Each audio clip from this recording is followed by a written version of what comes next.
At Humoriso, we're not just another HR consultancy. We're a team of dedicated experts wanting to bring your business forward. Our Humoriso Technology Solutions, HTS, are a different kind of HR tech. Give real-time insights without overwhelming managers with too much data. So whether you're a growing startup, an established company, our human resources outsource support, payroll management are all there to help drive your business forward. So check us out and see what Humoriso could do for you today.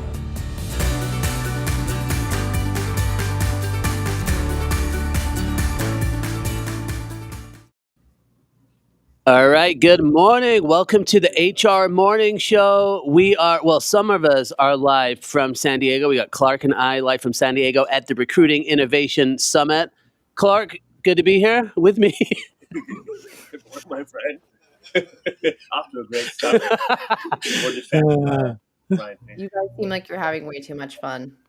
We're having a lot of fun. We got Fink right here as well. You can't see him, but he is looking to the tee, about to open up the whole conference. So we're excited. Wow. We're excited to see that. Danielle and Serge, how is life where you guys are?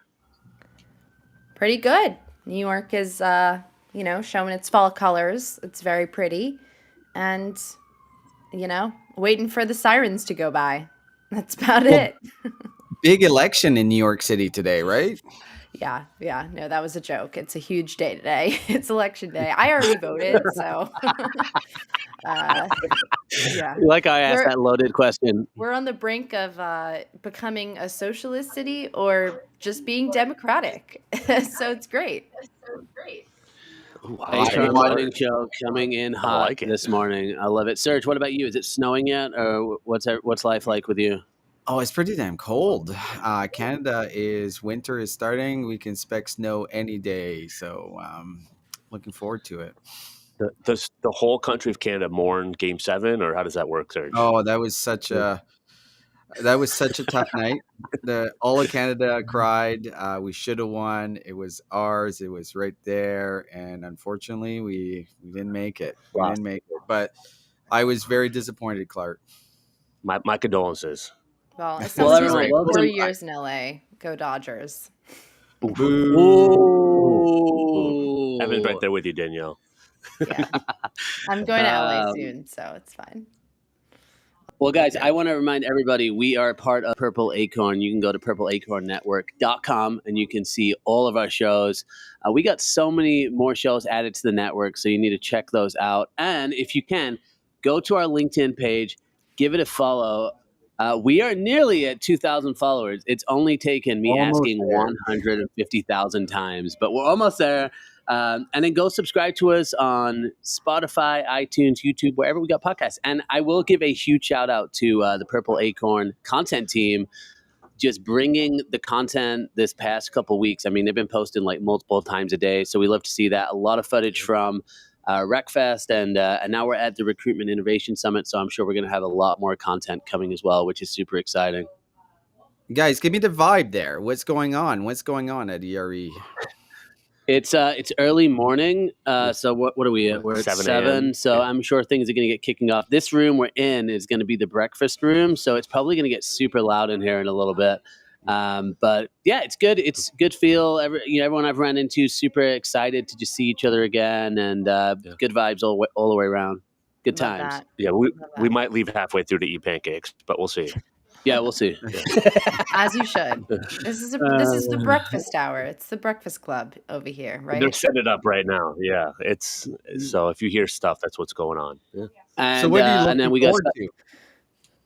What are we looking forward to? Well, like I said, Fink is opening things up, so I'm excited about that. Ton of good conversations. I know there's a couple of AI conversations I'm excited about. There's one around, like governance and like what we need to be paying attention to around like the legalities of things, which I think is a really relevant conversation. I got a preview on some of the live demos where people are like, they're putting it out there. They're like testing their actual live AI interviewers, which I mean, I think you got to go big or go home with that, because you know how it can be with those AI interviewers. So I'm excited about that. And then I'm going to be hosting one of the breakout rooms. So just excited for that as well. Some of the conversations. Our friend Kyle is going to be leading a couple conversations. So excited for that. Yeah. Clark, what about you? Yeah, I think I'm introducing you on a session that you're doing. I interviewed pretty much all the sponsors and speakers ahead of time on a podcast series that we ran. And Jeff Taylor, the guy that founded Monster.com, he's going to be Evan's here best friend. speaking. Evan's best friend. He's going to be here. That was a really cool conversation. I talked to Jay Olson at Medtronic, global head of TA. He's super cool. Yeah. He'll be here. Nick Livingston with Hone It. Obviously Connor, our friends and Jake with Pin.com. So there's a bunch of cool people here and cool technologies. What's the party scene like? Yeah, that's true. The important stuff. Yeah. We got the was it the S'mores and Shores event tonight? Oh, we scoped it out last night. We went to the beach. Evan was everything. taking guys out to the beach late night just to hang and get good vibes. We did have sushi together. Sushi. It was at the bar. Yeah. So it's good. Good. Excited for those parties. And then my wife's here, so we had a nice date night last night. It was her birthday. Her birthday's coming up in like a week, so we're away from the kids. So she's excited. I don't know how excited she is about the AI. It's a great recruiting birthday conference. Take it to the Innovation Summit. Yeah. For someone outside HR. I treat my wife very special. So romantic. Yeah, can't beat it. But yeah, guys, why don't we? I know we got kind of a shorter show today, so I think it's good to catch up with you guys. But I know we've got our sponsor here as well, Kika. So I'd love to share some more about them.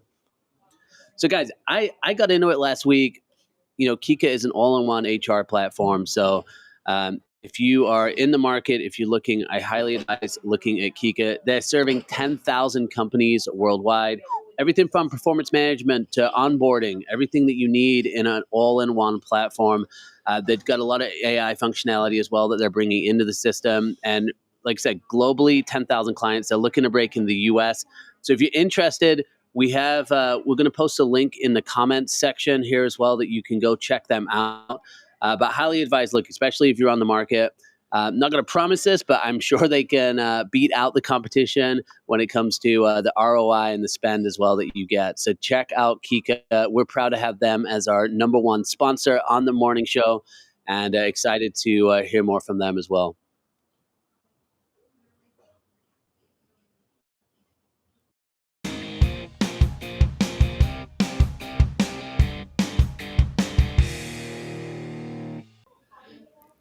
All right. This week we're talking about the impending doom, the government shutdown that is still going. I think today is maybe the record-breaking day. It might be day 35 or 36. But the government's been shut down for over a month, and it feels like until air traffic control and people's flights are being delayed, people haven't really been talking about it much, at least in my circles. But now it is definitely a topic of conversation.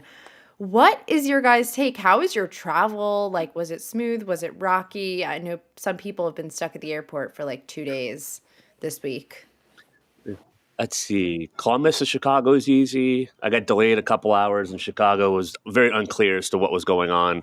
I'm sure it was probably related. But I feel like for me, every time I've flown the last few years, something's been delayed or canceled.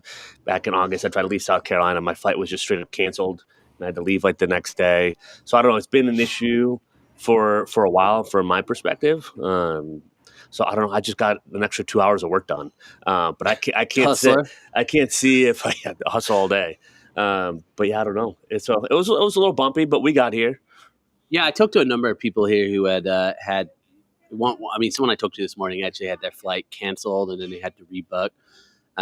Definitely feels chaotic in the airport, even, just with workers and because everybody knows, right? So then it's kind of like just a thing that everybody knows is going on. I know I saw a post from Alin, actually, I think it was yesterday, which maybe we could have her share a little bit of insight into that. But she was just reflecting on what's going on as well. And it's just crazy when you see things, I think headlines, and then you actually see that like the actual impact. And it's crazy. It's sad when you see, people not getting paid for the work that they're doing, which I think is the most important thing. I know I got a number of friends that work, in the government. They're not getting paid. and they got families to provide for, right? And so I would want people who are doing airport security and flight control, safety. I would rather have them not stressed, since that's a pretty high impact job. So it's just, I just think taking care of people is always important, right? And especially in those situations, like flying to me is always nerve wracking, like being in the airport, going through security, and this just heightens it in my mind. So yeah, I don't know. What do you think, Danielle? I think it's definitely impacting people. It's upsetting that we can't, I was actually listening to a podcast the other Uh-oh, that's day. your first problem. Yeah, not this one. And they were saying, like, we expect kids to like behave a certain way, right? And like talk to each other and treat each other nicely, but we turn on the TV and like adults can't even do that. And I think and then we're like, wait, why are kids not behaving well? It's like, well, you got to model the behavior. So I think it's kind of uh, one of those examples of, it's just, it's the impact of polarization in the news, people not talking to each other. And, my whole Yeah. thing is intergenerational communication. And I just think this is, a symptom of that problem, of people not being taught how to disagree, but like maybe come to an understanding or a conclusion together and kind of, get along. But I don't think that's happening. Yeah, it's kind of disappointing, even with this headline where it says no end in sight, but then these predictions as well running rampant. It's all the talk on the side, right? It then becomes kind of clickbait for everybody to use, and it's crazy. Any other thoughts from you, Clark, on that? It's just, I mean, the no end in sight. I mean, is it, I don't say the point of no return, but like how, does the communication get, bridged, communication gap get bridged, and just take care of like the people that, are part of this country that make it work and operate. And it feels like definitely those people aren't the priority a lot of the times. And whatever side of the aisle it is or anything else, it's just, we hopefully like these people to kind of figure it out, right? And that leadership seems to be failing us more and more. And on all, that's not like one person; it's just a lot of people that are in charge of this. So it's just too bad when the effect it just negatively impacts just like everyday Americans the way it is. So I don't know. I'm not the one with the answers, but I hope they figure it out. I know where we can find the answers, though. On a network I like to call Thinked In. Ooh. That's where you go for the answers, right there. No, you guys like this right here? It's some special swag from our friend Brian Fink. Thinked In. Coming in time. So good. Yeah, give Clark his as well. Well, look, enough with let's move the conversation on here to my favorite segment of all.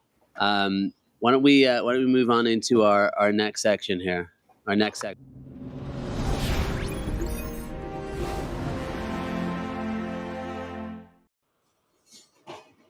All in with AI with Alin. Great to see you. And I know I mentioned your post yesterday. I'd love to even just kick off with some of your thoughts, because obviously you were kind of impacted by everything. I'd love to hear what you're thinking, Alin.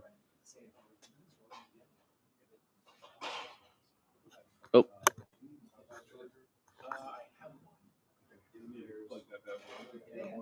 Might just have to get the sound here.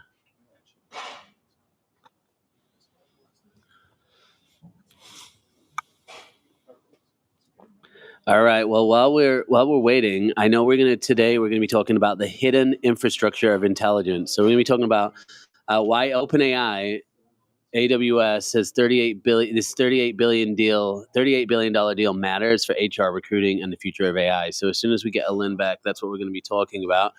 In the meantime, anything else that you're excited about as far as the conference goes? What sessions are you waiting for? Obviously yours. First and foremost. Perfect. Which for anyone who doesn't know, we're actually going to be running. I did this at the last section. It was actually a really good session. Fun. It was a like AI workshop where we just asked people in the crowd, like, what are you doing with AI? What are you doing internally? And I know in the last session, people were actually getting up on the stage and building custom GPTs, which was pretty awesome. Yeah, it was nuts.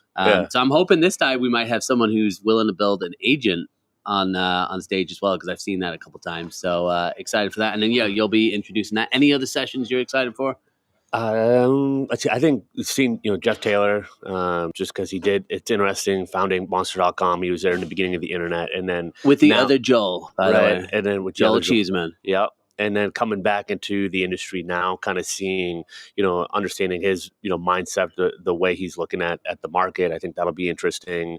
I think there's some, definitely some fire. I think the legality in AI, right, the compliance piece is something that I don't pay attention to as much. It's kind of more of a small business owner versus how it impacts enterprise companies. And so I think that's because I can just get a paid account and just start using AI. But if you're, at a much bigger corporation, there's a lot of things to consider that I really don't in my day-to-day or don't have to. So I'm interested to learn kind of more about that side of things. But I got a question for you. Well, we got to. I think we got a caller coming in. Oh, okay. If I hear the phone ringing, sounds like we got to get.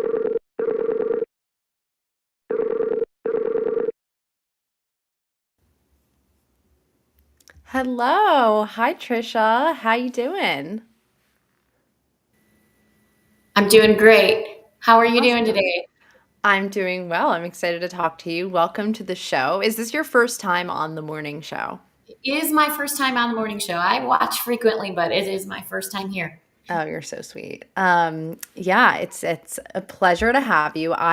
It's so funny. Like, I've known the Mom Project for a while because I used to work at Wade and Wendy, which we did some events and maybe fundraisers focused on things related to the Mom Project. So I'm excited to finally put a face to the name and the creative genius behind the project. So for anyone who doesn't know you, can you kind of give a little bit of a rundown as far as who you are and what you do best? Absolutely. I'm happy to.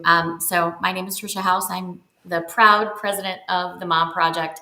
And as you mentioned, Danielle, we're a really unique organization that we really are very mission focused. Our mission is to create economic impact for mom by bringing employers and moms who are looking for their next step in their career journey together. So our two-sided marketplace allows for employers to come in and see our curated list of over 2 million moms and interact with those moms who are looking for, like I said, their next step. They're looking to return to work after taking some time off to raise their children, or they maybe have never left the workforce, but they're looking for their next adventure. So as the leader of the Mom Project, I take it very seriously. I love it. I've been in this industry for, I hate to say it, but 3 decades now. I started in college as a recruiter and a full desk, 100% commission recruiter, where I had to go find my role in the staffing industry and find my person and make the connection. And I found that adrenaline rush of the impact that we get to make when we work in HR and talent acquisition addictive. And so I never left. I've stayed in this industry. Then I moved into consulting and technology, specifically in the workforce solutions environment. And I've just been in this industry for so many years. It was interesting in the earlier segment. I was hearing them talk about the impact of AI and the moment when the internet first came into our lives. I lived through that. I was a recruiter when the internet became part of our everyday lives, and so it's just so interesting. Now I would say we're in a moment, a very similar moment, where the intro of AI coming in is really changing the way we work. 100%. Yeah. And I think with that, it's really important to talk about the fact that this industry is so human and what kind of impact that has, right? The fact that we have a lot of technology coming into play, what impact does that actually have on businesses, but also recruiters? And third, I think like the industry at large.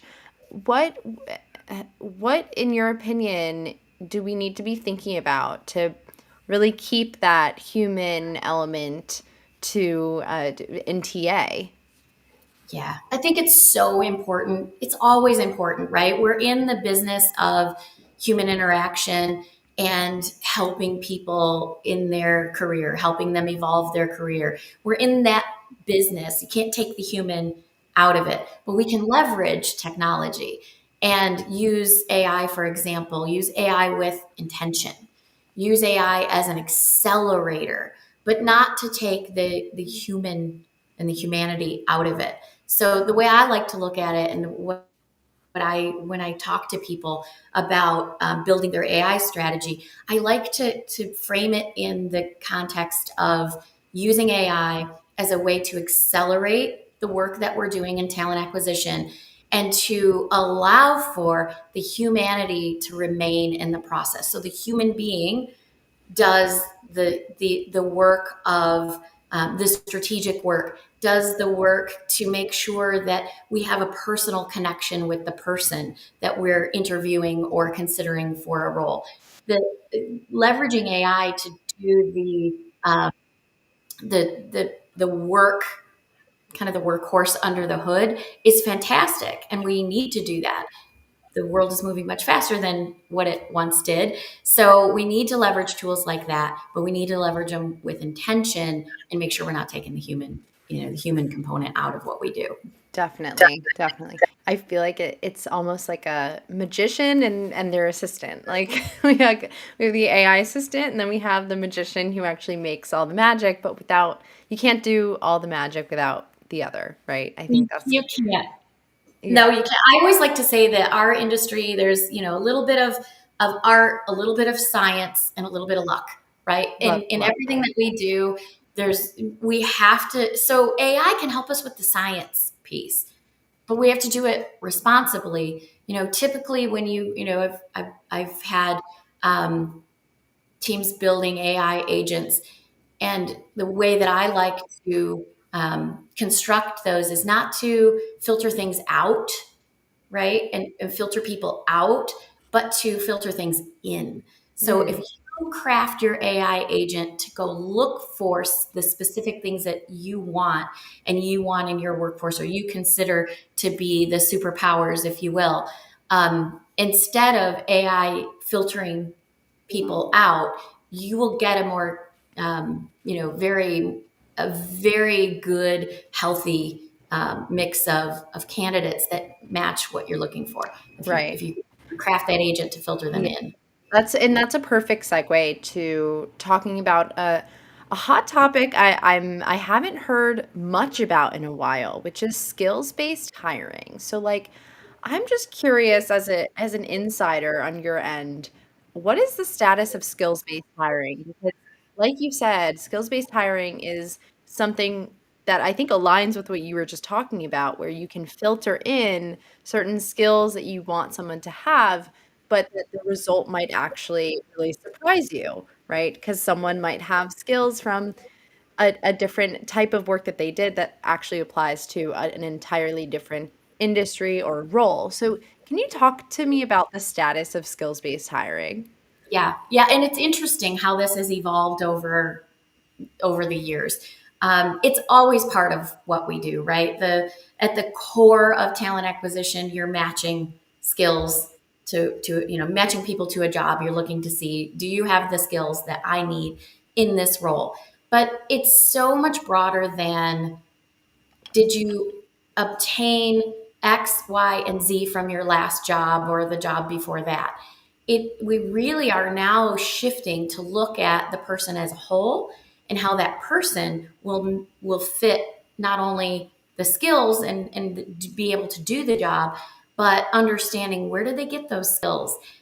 Is there benefit in some of the soft skills that they may have because we're missing that or we're lacking that in our organization? Or we want to be sure that we maintain the culture that we have, where maybe we're a startup and we have this great culture and we want to be sure we maintain it. Paying attention to not only the skills that a person has, but those kind of that well-rounded ability is becoming more and more prevalent. I'm seeing it more and more as I'm talking with clients. I'm finding clients of mine are saying things like, We want to make sure we have a good leader. They have to be a great communicator. They have to fit well within our culture. And we have to say, well, what does that mean? And let's talk about that. And it's not all about job skills, is what I'm saying. It's about that well-rounded match. That's why here at the Mom Project, our big mission is to make sure that we are bringing moms to employers, because frankly, our statement is moms get shit done. And why do moms get Yeah. shit done? Moms get shit done because we have superpowers that we have developed through being a mom. So it's we're the best multitaskers. We can problem solve. We can handle a fire. When things are falling apart around us, we can manage through that with the creativity and all of those things. Those are incredible skills that employers are looking for. We gain those skills in our, what I like to say, our 24/7 job, and we can apply them to our 9 to 5 job. Oh yeah. Moms are a force. That, like, they're not just a workforce, they're also a force to be reckoned with. I Mhm. I talk about this probably more frequently than you would think. But when people ask me like, "Oh, who should be managing Gen Z?" I say, I think moms should be managing Gen Z, because that is, they can really handle a lot of the emotional aspects that this generation is bringing to the workforce, which is why flexibility is so important. And we've seen kind of a nosedive the past year or two, from the perspective of women really backing out and having to actually being elbowed out of the workforce because of these RTO policies. So before we kind of wrap, I want to get your perspective on, the status of that, and what the downstream effects of, this kind of power grab, and also, the lack of flexibility thereof, that it's kind of left in the dust. What is going on, and where do we go from here? Yeah, it's so true, and it's very interesting, this moment in time. I will say that I agree with you about Gen Z. Moms being a great leader for Gen Z. I think that is it's just a fact. Motherhood is a masterclass in leadership. Period. And when we look at kind of the new return to work, return to office culture that we're in, we are seeing the reduction, right? Women are stepping back from the workforce. In fact, there was a McKinsey study recently, and it said 3%, right? We're losing 3% in the last year of women in the workforce because of RTO.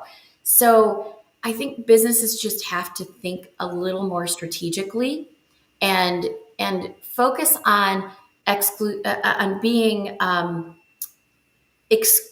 not exclusively focused on your culture initiatives, but understanding that if you remove women out of your workforce, there's a tangible impact to the success of the company. It's not just about we should be inclusive because it's the right thing to do socially. It's about we should be inclusive, and we should be a workforce that mirrors the outside world, because we are so much more powerful and impactful when we are. But you're right, we're seeing very high rates of women in entry level positions, and you see the throughput to management and leadership, that percentage drops down significantly, because women are exiting the workforce for various reasons. One of the things that I think is really important for employers to look at when they're hiring at all levels is what we were talking about earlier, the superpower of people, but making sure that you're not discounting applicants because they've had a career gap, or they have left the workforce for a period of time and they're entering back, that's not a negative.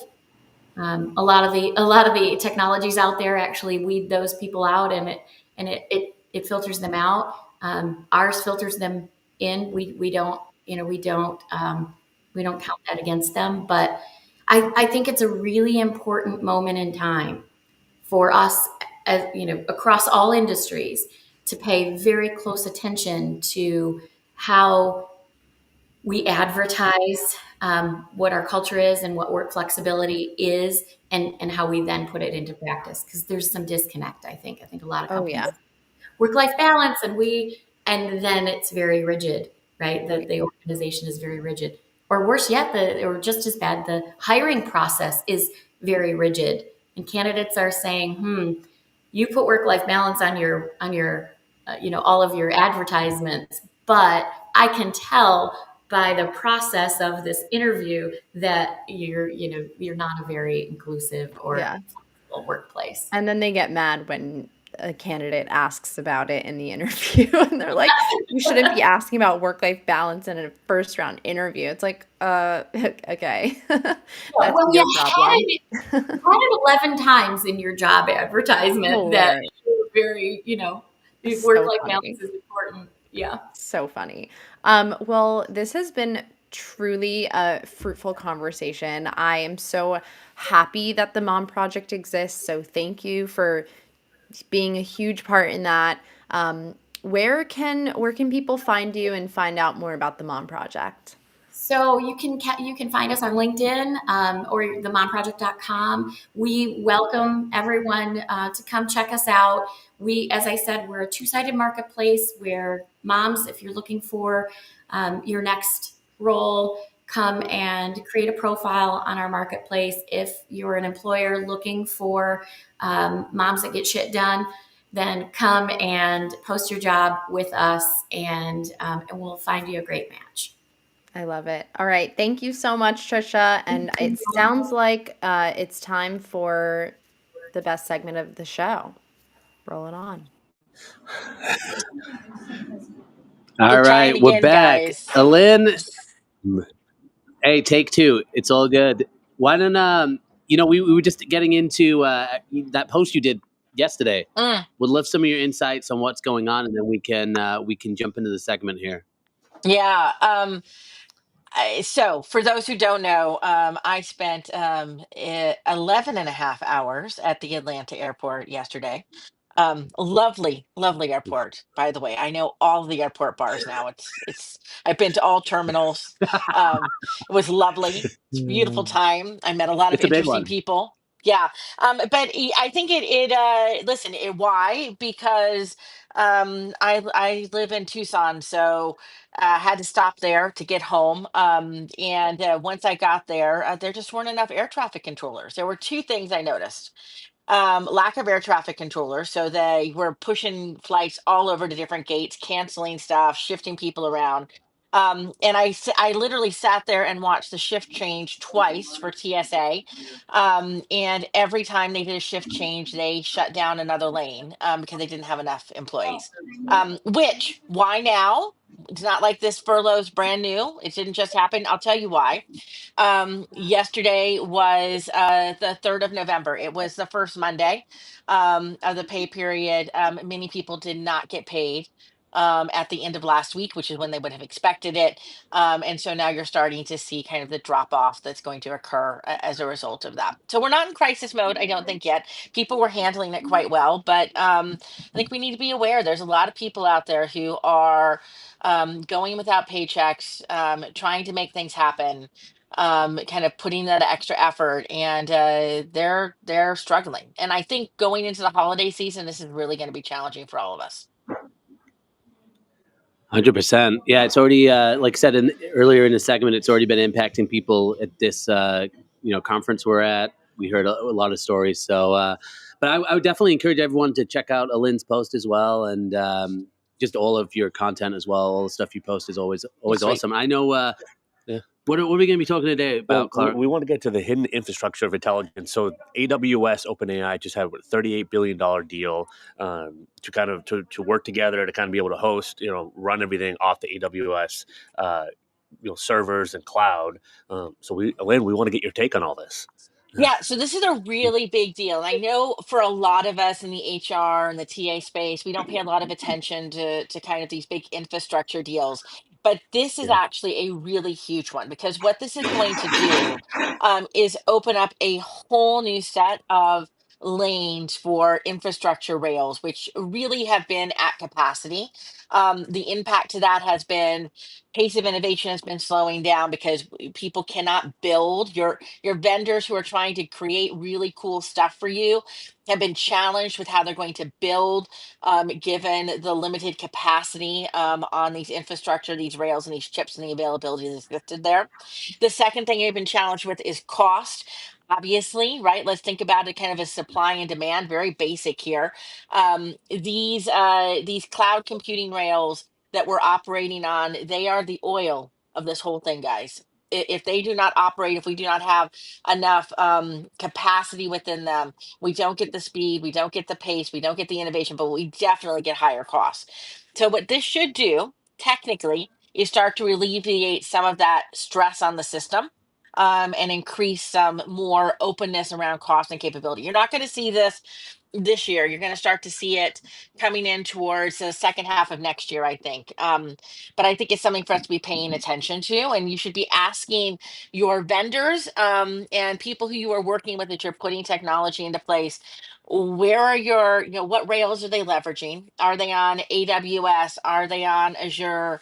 What are they operating on? Where are their core data centers sitting? How is it impacting their price structures? What does it mean to their innovation roadmaps? These are questions they should be able to answer at this point. So what about for us at this conference, right? What are some of those I mean, you kind of went into it, but any specific questions we should be asking? We should be looking at when we're considering new vendors. Yeah, I'm going to give you three that I think you need to be thinking about right away. Right, first, what does your AI run on? Azure, AWS, or Google Cloud, or a combination of any or all of those? You need to understand what those are and what is the breadth of that for that organization. Now, you also need to ask what happens if that provider that you're working with reprices or starts to limit compute capacity, because that's the second piece to this. It's not just pricing, but a great example is one of the reasons that a lot of companies are going towards consumption-based models is because capacity in those compute models is limited. And so this should open up that space a little bit for that. It should allow them to have higher compute thresholds, which means you can take more actions and tasks. That's how that translates to you.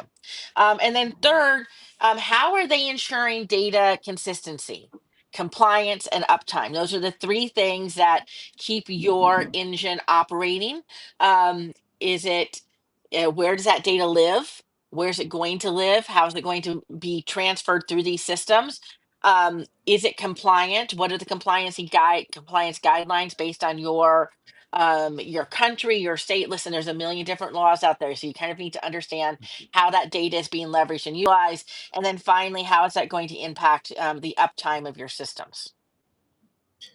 Great questions. I think the compliance one is, I was mentioned earlier in the show, is like fascinating for me. I think that's a topic I'm weirdly interested in learning more about here, because I don't get exposed to as much day to day. But I guess the kind of the fallout from that, Alin, that I would have is that changing? I mean, in terms of hiring and recruiting, like how departments are staffed, or people reallocated within a company to kind of put more attention to the compliance on AI. Does that kind of shift? I mean, does the legal side need to kind of upskill and learn kind of more about all this piece? Like, how does that kind of work, Yeah. on that side of things? So I mean, I'm gonna put it out there for everybody yet again in my Yeah. very clear tone. Listen, if you do anything that means your fingers touch a keyboard in order to execute a task, you need to start understanding the guidelines, laws, and regulations and how this tech operates, so that you can ask the right questions. That's number one. So I'm not going to put it just to kind of the legal and compliance, and that you need to, Yeah. that your legal team's responsible for it. And this is really important, because if you've done any sort of implementation in your your lifetime. Most of us have, right? Some sort of implementation system. One of the biggest things we run up against is I want my process to do X, Y, and Z, but there's some arbitrary guideline or rule that IT has developed or that legal has developed.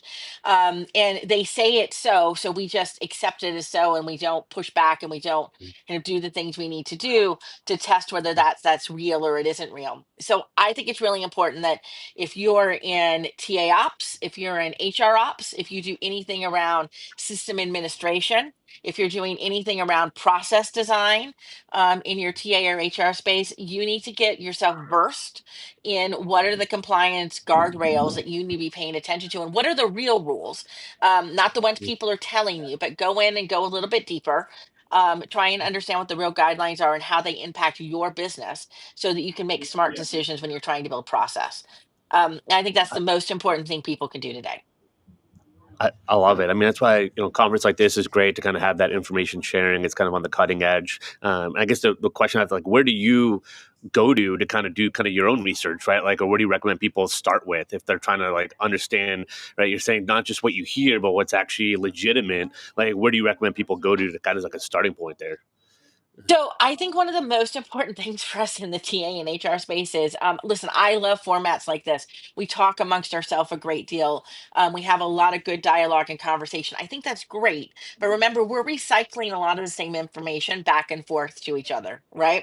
Yeah. So what I recommend for people is go out and find some really good places you feel comfortable with that are outside our industry to understand what's happening and to ask questions. So, for example, if we think about this story that we're just talking about now with the AWS servers and what's going on in this space, this story isn't bursting all over the HR landscape. Where you're getting that from is from going to tech blogs, reading about infrastructure and architecture conversations that are happening in the space. And you don't have to make it really difficult. Listen, use AI to help you understand AI. There is nothing wrong with going into your GPT and saying, I want to know the top things that are happening in the industry today that could impact me because this is the type of work I do. And let it come back to you, and then dive in and ask the next question, go to ask it for original sources and go in. And when you start to do that, you're going to find a couple of places that you're going to reference over and over again. They start to become your go-to and the trusted resources for you. So that's my recommendation for people. I don't think there's one golden place to go. You got to start building your own architecture and infrastructure for where you get data, how you get information, and where you double check and re-reference that information. I love it. Yeah, just being strategic in how you think and approach the problem, and not being too one dimensional. So that's awesome. I love it, Yeah. Lynn. So from this conversation, what are the big takeaways? What do you want people to walk away with? And what are some things we can be advising people here as well while we're at the Recruiting Innovation Summit as well? Okay, so you're at the Recruiting Innovation Summit. So you're going to see a lot of really cool tech, hopefully. I mean, I love that, right? I'm in the tech space. I'm I love that looking at it right now. you're going to see some really awesome stuff. That's amazing. Remember that what you see is the top level. And there's a lot of stuff happening underneath that technology to make it operate and to work. So my kind of ask of people as they're watching this technology in place is that they start thinking about those next level questions that they're asking, and understand, is this built on an LLM? Where does it point to? Where is that LLM pointed to? Is this an agent or is it just an automation tool?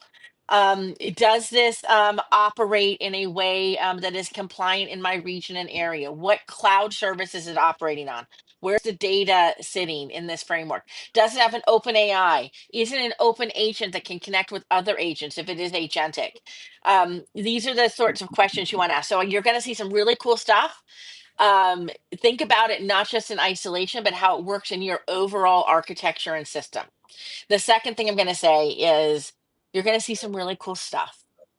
But remember, most of the time, right now, as an industry, we're building stuff based on our current or previous best practices. We're building things to make what we used to do or we do now faster, more efficient, or easier. I would ask you to take a step back and say, but wait a minute, if I don't have to do it that way, if I was going to create it from a new process from scratch, do something that I thought really would change the game or create a new experience, a better experience for connecting people to work, would I still need this technology or would I need something else? And what is that something else? And start pushing vendors to build you that. I love it. I love it. And from what you said online, you are done with your travels for the year, so you're back home. It's I been am an home. incredible year for you. I am home. I don't have any place to go. I do the first week in December. I will do a business. I'll do a team meeting in London. But other than that, this is it. I am not going anywhere. The suitcases are officially going to get unpacked. I came home and the teenagers did not destroy the house completely, so I think we're in good shape. All the animals were alive, and yeah, it's good. I love it. I love it. What was in all your travels this year, what would you say the number one highlight for you was? I know it's a lot. It's kind of a big ask, but I'd love to know what the highlight was for you. You know what the highlight was for me? I have a lot of little things that were great. So this year obviously was different for us. We were really trying very quickly to combine the story and be able to understand how Smart Recruiters fits into the SAP community and what that is going to look like. The event that was an add-on for us because the merger had just kind of closed was SAP Connect. And that really ended up being a highlight for me, not because it was necessarily, I mean, it was great. It was interesting. They were all very interesting. But being able to connect with that community, start to understand the buyer, and this really exciting conversation that I think is getting ready to happen, particularly with Success Factors recruiting customers as they start to get their eyes open to a whole new way of being able to evolve and to do things and to feel that they can do it within their space. This is a really interesting place we're in right now, trying to figure out this, how do you keep being best of breed and start transitioning a best of breed strategy into a infrastructure that's an HCM based infrastructure. It was cool, it was interesting, there were really robust conversations. I met some fabulous people. So for me that was the highlight. I love it. I love it. And where can people find you? Where can people find out what you're up to? Where can people follow your content? Okay, so I really sit on two basic platforms. I'm on LinkedIn. I write extensively, which I probably should stop doing. It's becoming my own personal journal. Um, but anyway, if you're interested, it's there. You're going to get all sorts of shit on that. And then on TikTok, I'm back into the AI series that'll start rolling back out this week now that I'm at home and can start recording again. Guys, I highly recommend going to follow Alin on LinkedIn and TikTok. I love your content. My highlight was seeing your outfit at RecFest. That was my highlight. So I can't wait to see you again next year. And it's been Absolutely. another great segment of All In for AI with So Alin good. Bailey and Smart Recruiters. Thanks, Alin. Thanks, Elaine. Awesome. Have a great time, guys. All right. Bye. Yeah, we'll Thank see you. you. Bye.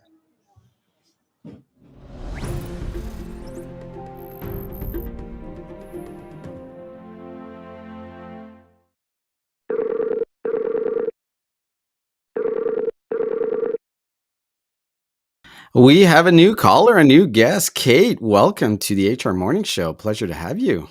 Hey, good morning. Can you hear me okay? I can hear you perfectly. Awesome. Perfect. Where are you located first? I am in Denver, Colorado. Oh, in Denver. Perfect. So I've been reading your profile. I know a lot about you now, but the audience might not. So can you give us a quick bio of who Kate is? Oh, sure. Yeah, thank you. So, Kate Warman, based in Denver, about 18 years in talent acquisition. Like most people, I totally fell into it, but really found my place. Have recruited mostly in the tech and professional services space and kind of worked myself up from, recruiting coordinator way back in the day, all the way to leading operations for, a 20,000 person company, 26 countries, about 8,000 hires a year. And really, what I'm passionate about is bringing in the scale and modernity to the way that we approach talent acquisition. I mean, I'm sure a lot of your content is about how AI is changing the world of what we recruit, right? And I think that this is such an opportunity for talent acquisition practitioners to look at the process, the governance, the workforce strategy aligned with the technology and really rethink, where do we go from here? So Really interesting that not interesting, not good, but you got laid off because your company outsourced all of its talent acquisition functions at the end of August. And now Yes. you're in the job market. So you're on the other side of it. Like what have you found being on the other side of the recruitment process? Has it been a good experience for you or very challenging?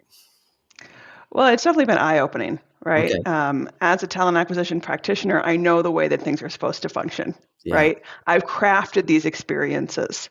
And one of the things that I've really found is talent acquisition is built for a time of scarcity, Yes.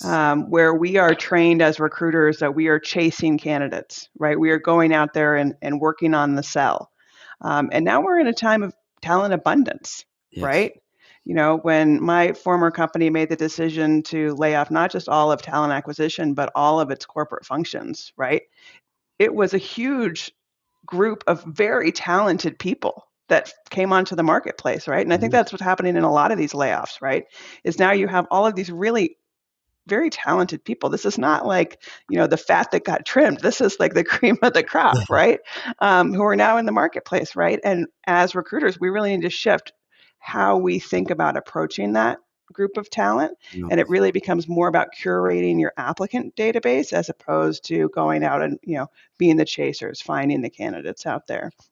Well, I Um, think you pointed out something very critical. It's if you look at the labor market, in reality, the last time that we saw an employer-led marketplace, it was probably 2008 after the mhm. recession, and maybe for a little while during the pandemic. But generally, it's been very employee-led. So there's been a big shift, and looking at that from being applying for jobs, and how frustrating has it been? Because like I hear stories of people applying for 1,000 jobs and not getting a call back. Have you experienced that yourself? Oh yeah. I mean, I don't think I'm at 1,000 quite yet. No. Okay. I Okay. think I'd really like be pretty dehumanized if I got to 1,000. But the process is pretty dehumanizing because you don't really get a chance to tell your story, right? Your voice is limited to your resume, which, you know, best practice says to cap it at 2 pages, right? And so that's just a little sliver of my life, and to kind of empty, go into this black hole, right? Yeah. Um, It is dehumanizing. I Yeah. woke up the other day and I was like, "Oh my god, I'm in a hamster wheel." Right? Like I'm making all of this movement, but I'm not actually going anywhere. So I actually decided, okay, I was like, I need to reset this. So I was like, I need to do something from the beginning to end. So I started to make cheese. Okay. Like I I actually was saw like, your post. I'm gonna do something new. So I put a bunch of milk in a pan and I made it into cheese, and I felt like this sense of accomplishment that I hadn't felt. And you know, all this time of doing this job hunt stuff, because it is just, you know, this hamster wheel of, you know, repeat. But one of the highlights, and I got to say this because it's been incredible, is the networking. Okay. Yeah. Well, tell Um, me about your process. Like, tell me how you've approached knowing what you know being on the other side. And I think this could be really good advice for job seekers listening because we know there is a lot of job seekers out now and they're a little confused. They obviously don't have your experience. They don't know what's on the other side. Like, how have you approached looking for a job? mhm. Well, so low-hanging fruit, right? You Yeah. gotta be applying for all the jobs, right? And then, and I don't think I'm saying anything, you know, groundbreaking here, right? Contact the people who you know who work there and ask for introductions to the people who work there.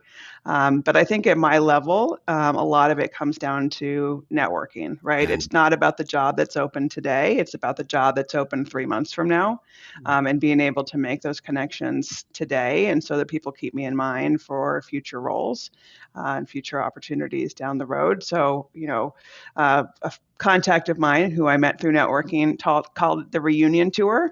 So going back and talking to all the people that you worked with in the past and find out what they're doing, and you know, tell them where you're at. One of the things that I have found is it requires a huge amount of vulnerability, and Yeah. that is really hard, right? It is exhausting to like put yourself out there and be like, hey, I need help. I need to find a job, right? But that's where we're at. And we got to tell our story. No, and that's such a good point, right? And I think we always forget that we're humans, and going through this is very challenging. Looking for a job, it's one of the things that we all need. We all need to put food on the table, and we forget sometimes being on the other side, especially in talent acquisition, that we're dealing with humans on the other side. So we have to make sure that we tailor a process to it. I'm curious, like you've designed a lot of systems, like TA process systems Hmm. over the years, and have you run into things that you have designed, or well, maybe not you specifically, but very similar, or processes, and it's like, this is how it feels being on the other side? Have you learned anything in your job seeking that's going to help you when you eventually become a TA leader again? Yeah, absolutely. So one of the things that I keep coming back to in this process is transparency, and really the lack of transparency in most Yeah. recruitment processes, right? Yeah. I spent a lot of time putting together an FAQ about how my company used AI in the recruitment process. I haven't seen that anywhere. Okay. Yeah. Um, in terms of like telling people this is what you can expect, not only like, okay, this is the sequence of things, which a few companies are doing, but also kind of like, this is what we're doing behind the scenes. Um, I've seen very few people do that. I've seen very few companies using the AI opt-in, which I'm really surprised about, given the legislative requirements in like New York and California and a lot of the EU. Like now to be able to, choose to opt out of the use of AI. I found one company who did it, but you had to follow like 5 links in order Okay. to get there. um, but one of the things that I would definitely take as a bonus that I found in some of the best application processes is this kind of like open-ended question at the end of the application. I've put in all my resume and all my bio data and everything like that. And it's like, what else should we know about you? Or tell us something more about you. Tell us why you're interested in this job. And it's kind of Mm, an open-ended text box that allows the applicant to be able to tell a little bit more about their story. And it feels more humanizing, right? It's yeah. not just going to go into maybe it's going to go into the same black box. I don't know. But like as an applicant, it feels like I'm seen more than just, my address, my name, my how I identify, and my resume, right? It actually makes me feel seen as an individual. Well, it goes back to that point of like humanizing the whole process. I know we're going pretty deep in technology, and that's important too. Like we need to be very efficient in what we do, but we can't forget about the human. I am very curious because there's these tools like lazy apply tools that I call them, that you can apply for, say, 1,000 jobs, 500 jobs a day, or whatever the case is. But just would you, as a job seeker, attempt to use those types of tools as you're in your job hunt, or do you feel that's causing more noise in the system than value? I personally have not used any of those. I know people who have, but as a recruiter, I've just heard of so many issues with that, right? Not parsing the resume correctly, making it look very much like AI, flooding the applicant tracking system with, this idea of fake candidates, right? Yeah, And I think it does create kind of more noise in the system. And for me, it's better to just kind of be more targeted. targeted. Yeah. That said, it is a numbers game, right? So, Do you think talk to it's me a in 3 numbers game? months. Good question. Do you think it's a numbers game? Like for someone out there and be like, well, if I apply to 1,000, I'll get 40 interviews or 10 interviews. I guess it depends on the type of roles that you're applying for, correct? I think it does depend on the type of roles that you're applying for. But again, I go back to this idea of recruiting in abundance, right? Yeah. It is a totally different market out there right now. Like I applied for this job, it was head of people operations globally. This was back in June, so I was still technically employed and kind of in the early stages of this. But I got a response back that they got 3,000 applications. Wow. Right. And it was great. It was one of the best rejection emails because it was like, it's not about you. We just got a lot of Yeah. applications. Right. So it felt actually a little bit more personal. But, this idea of recruiting in abundance makes the process a little bit different. Right. Because, like, let's take AI interviews, for example. As a TA process person, I would never give an executive an AI interview. But you know what? I would take one now. Okay, really good point, because I've kind of wavered on this. Like, I used to Yeah. be hardcore against it. Then someone came up with a theory of being like, okay, you're applying to 1,000 jobs, you're not hearing anything back, you're going Mhm. into this black hole. Generally, we know, and this might not be the right thing, that there's a good chance that when you apply is a key time. When the recruiter actually logs into the ATS, and where you end up is like, it's kind of a numbers game sometimes in Yeah. that sense. And if we get into a position that everyone is getting interviewed and in the right context, I think it opens it up. I think I've kind of switched my mind that I am for AI interviews if it's done right and explained Mhm. correctly to the job seeker. I think it makes sense. That I think it gives opportunity to people that would not have had that opportunity for their resume being looked at. Yeah, so let's take this 3,000 job, the application job that I applied for, right? Let's say Yeah. you have an AI sorter at the top of the funnel that's, filtering out the best candidates, right? The wheat, separating the wheat from the chaff. Your top 10% is still 300 candidates. No recruiter is going to go through 300 resumes Oh, to find one hire, right? no. The math just doesn't require it, right? So if you gave all 300 of those people the chance to do an AI interview, I think that there's an opportunity then to be able to start to gather more data points and be Totally. able to have people tell their story. And maybe your 300 becomes 30, and then those people really do get a chance to kind of go through the process. So, while I think that in a time of scarcity, it's much better for, those high volume, low complexity roles like, a sales Agree. clerk or staffing roles or something. In this market, I think that there's definitely an opportunity to use it to give people an opportunity to tell more of their story. And if they're not into it, they're not into it. They don't have to do it, right? Exactly. Yeah. So there's a lot of CHROs, there's a lot of people leaders watching and listening to this podcast, and you're still in the market, correct? I am. Yeah. So for anyone watching, if you're looking for a top level people person, Kate is definitely the person that you should reach out to. I really appreciate you coming on the show. What's the easiest way to get a hold of you, Kate?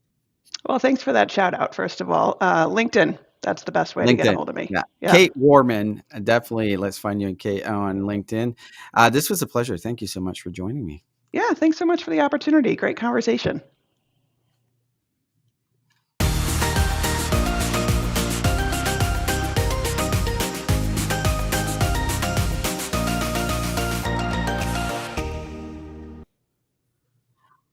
Good morning, beautiful people. On today's weather, our forecast is heavy turnover with a strong chance of burnout. So we have a problem, and it's people not leaving. It's people who have already checked out but are still on the payroll.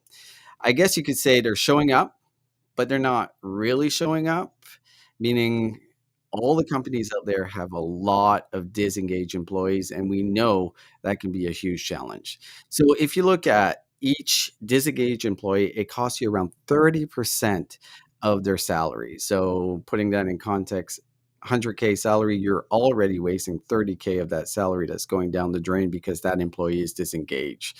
So here's the data that kind of backs that up. So there's recent surveys that shows that 44% of employees are actively job hunting in 2025. And we know how hard a job market it is right now, but they're taking a lot of time and a lot of effort because they're not happy where they're at.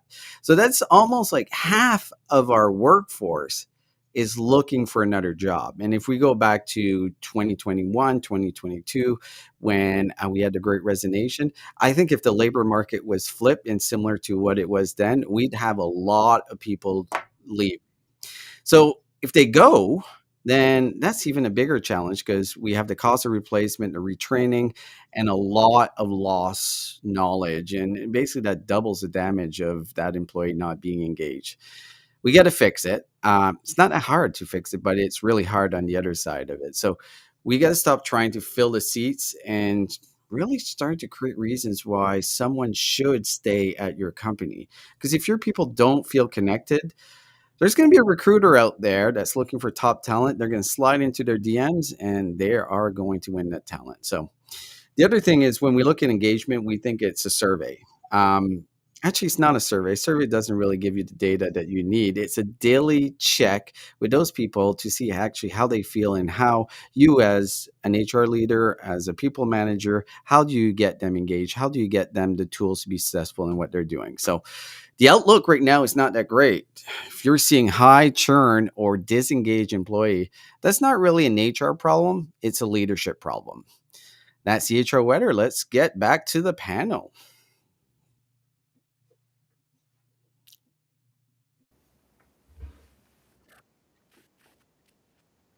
Oh, hello. It's me. Okay. So Danielle, Yeah, until we wait till the other gents join us, always.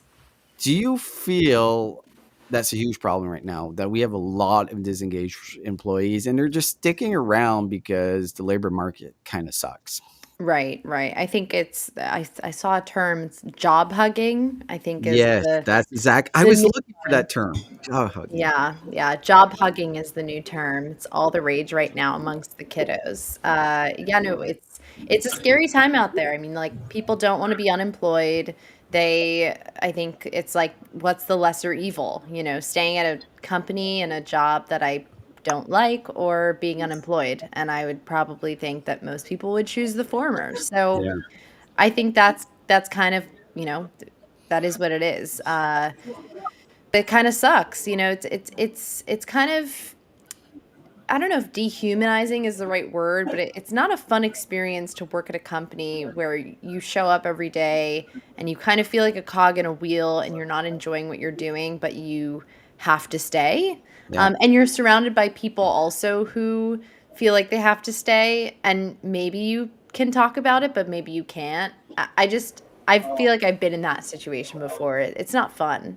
Well, let's talk about the other side of it because, like, our parents, our grandparents are probably watching this, being like, "Ah, you guys are so we hated our jobs. We worked in the steel mill, and of course, I hated my job." My But mom is not watching.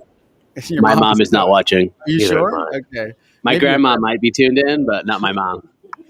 Do you think we're just, I guess, maybe not the right word, but a little bit weak compared to the older generations that just went to work every day? Oh no, No, no, okay, Easy to say when the house was $4.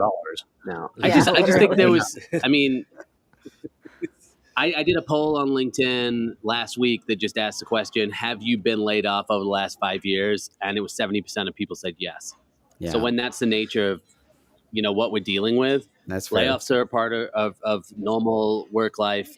And then this whole idea of loyalty, I mean, that's obviously changed, right? People aren't loyal to companies. They haven't been. They're not loyal to us. So it's just like the world of work has changed. Whereas with our grandparents and parents, they could work a job for 20, 30 years. That was the norm. That's Yeah, just not the norm anymore. But I think we're still trying to work with that same mindset. We're still approaching work with that same mindset. So we've got to shift the mindset. I think, to be honest with you, sometimes I think trying to find something that you like that's going to make you happy, even that, sometimes I'm like, do we need to readjust our expectations? Like, yeah. what does that even mean? You got to work, you got to make money, you got to get better. Obviously, you got to trade your skills for some sort of money. So I think it's just a mindset shift. But I think it's hard when you're pitching candidates on, hey, this is a perfect culture, this is a great place to work, You know, and then 6 months later they get laid off. Like that cycle needs to stop too. And the job Yeah. market's cooked. Let's just face it. And so then that creates anxiety. And when people are anxious, when they're not, working in a way where they feel at peace, you're not going to get the best work out of people. But that is the overall climate. I'm yet to talk to someone who isn't like, yeah, everything is crazy right now. Like there's Yeah. very few people who are like, yeah, I feel really stable and secure.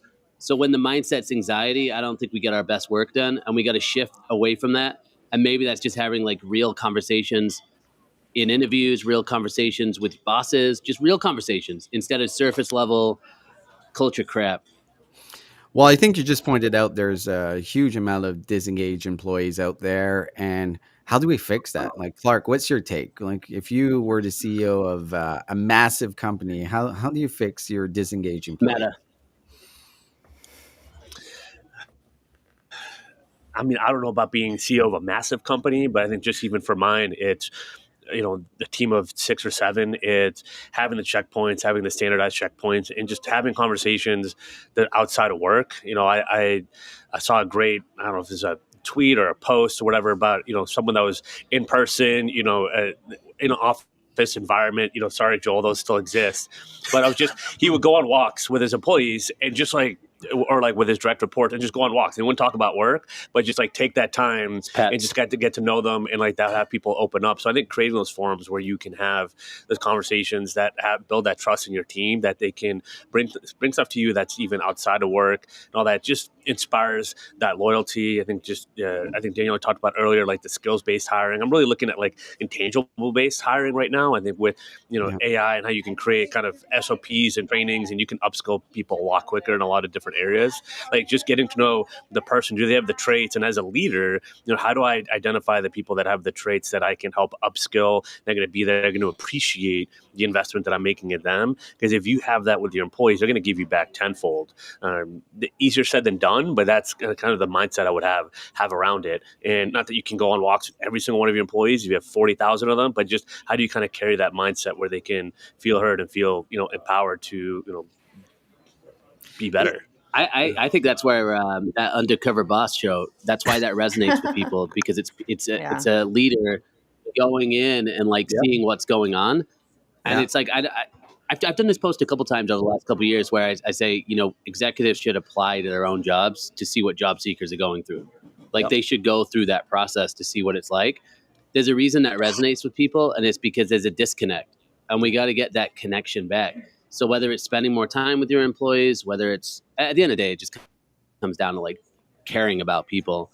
But like, how do you foster that environment of care and still keep those corporate, whatever boundaries that we have? Because obviously it's work too, and it's business. You got to make money. Yeah. But it's we're at that kind of crossroads, I think, for a lot of people. Yeah. I would also say like yes to all of that, and don't be afraid to fire bad eggs. Like I feel like employers are so afraid to fire people because Fry they're a those bad bad egg. And like fry the baguettes. And I was at a conference 2 weeks ago, and this woman, like after my keynote, she's like, oh, like there's this one person in our organization who I get so many, kind of reports about, and I asked her team, and some people said she was amazing, but some people said she was literally the worst to work with. And it's like, okay, well, if the reports are mixed, then maybe she's actually the problem, and maybe she has a bias issue there. Like, but like, don't be afraid to fire someone if they're literally toxic and like, they're having a negative impact in multiple Everybody's parts of the toxic, though. network. That's the problem. I disagree with that. Sorry. No. So Joel, Everybody, to use- I think you're everything's toxic, cooked. Joel. to use your words, Joel, is are we cooked in the sense that everyone's going to be disengaged? This is just like reality. Like employees are going to be disengaged, and employers are just looking for ways to cut costs, and that's just what the labor market's going to look like for the near future. I think next 6 to 18 months, because there's been so many big investments in AI and automation. Now we're going to have like just kind of like a period of time where we're going to see, is it working? How is it working? We're going to see what that ROI in that investment is.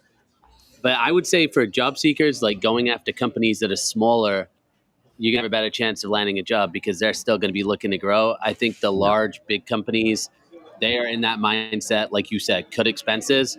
And a lot of these companies, they'll get record profits and they'll still want to cut expenses. So even if your company is doing great, that doesn't mean that your job is safe. So I would look at smaller companies. I'd look at fractional. I'd look at doing some consulting. I'd look at trading your skills for money, whether it's, building up your own little business, doing some consulting. A lot more people are doing that. And as particularly within TA and HR, I think that's what people are going to be doing more and more.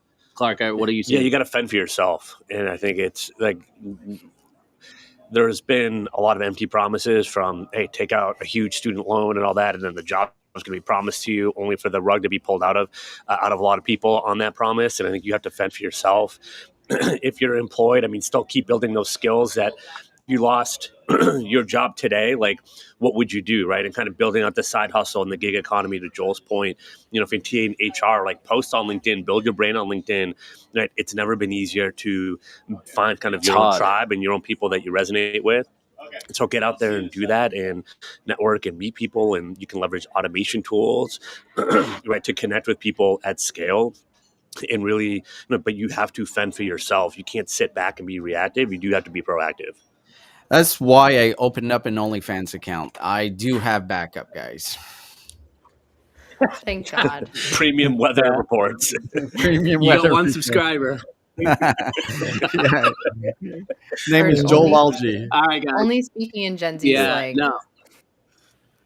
No, it's good. It's good. We got the Riz over here. So, guys, I want to thank everybody for joining us this week on the HR Morning Show. I want to thank Serge for bringing the weather every week. Those interviews were great. Danielle, as always, great to have you hosting. Clark Wilcox live in the Thanks, house brother. at the Recruitment Innovation Summit. We're happy to be here. We're with Purple Acorn. Want to give a special shout out to Kika. So if you're looking for that all-in-one HR Nice. system, this is what you need Scan to do. the code. Scan the QR code. It's like small, but you can still do it. I That's think Smart they work no matter Recruiter. what size. We got bags Look at here. We that got fanny pack. Smart Recruiters bags with Purple Acorn. Cute. Another We're birthday just- gift for the wife. Wow. We got lots of awesome stuff. swag. Yeah. So much swag. Swag. Swimming in Stickers. swag. No, those tattoos. We got Oh, we got- tattoos. The face tattoos. I'll become Okay, unavoidable. Now I have Yeah. FOMO. Now I have FOMO. We miss you here It's too, fine. because you were here last time, Yeah. so we do miss you. Yeah. Well, it's okay. And then didn't you get a bunch of footage, and then there was like no sound with it? No, just your interview. Thank God. Perfect. That was a enough message. The All right, message well, from a guys, higher look- power. All right. Have look, we'll so be- much we'll- fun, guys. Hold down the fort. We will. It's not the same without you, but we will. We'll be back next week. I think as normal with the HR Morning Show. Appreciate everybody that tuned in, and if you are again interested in Kika, definitely scan the QR code here, get some info. Especially like Lynn said, you got to watch with these contracts right now. So definitely want to work with a company like Kika. And Clark, we're out. See ya. Appreciate y'all. Bye. See you guys. See ya, Danielle. Bye.